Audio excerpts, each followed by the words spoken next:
ரஜினியோடைய Jailer அந்த படம் மிகப்பெரிய கலெக்ஷனை பண்ணிச்சு, 650 கோடி தாண்டி கலெக்ட் பண்ணிச்சு.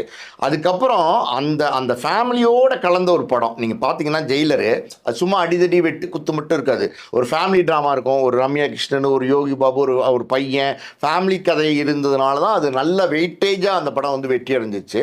அதே மாதிரி ஒரு கதை பார்ட் 2 சொன்னதுனால எப்போவுமே பொதுவாக பார்த்தீங்கன்னா பார்ட் 2 வந்து ரஜினி விரும்ப மாட்டார். இப்போ வந்து எந்திரன் நடித்தார், அப்புறம் 2.1 நடித்தார். ஆனால் கூட பார்ட் 2ல் வந்து ரஜினிக்கு பெரிய இன்ட்ரெஸ்ட் கிடையாது. எத்தனையோ படங்கள் ரஜினி பார்ட் 2 எடுக்கணும்னா பாஷாலாம் எடுக்கலாம், அதுவே வேணான்னு சொல்லிட்டாரு. படையப்பா எடுக்கலாம், அதுவே வேணான்னு சொல்லிட்டார். அப்படி இருக்கும்போது இந்த ஜெயிலர் படத்தில் பார்ட் 2ல் நடிக்கிறதுக்கு ஒத்துட்டது காரணம் என்னென்னா, நெல்சன் மறுபடியும் ரஜினிட்டு சொன்ன கதை ஃபேமிலி ட்ராமா, ஹியூமரு, அதில் ஆக்ஷனு எல்லாமே மிக்ஸ் பண்ணிருந்துச்சு.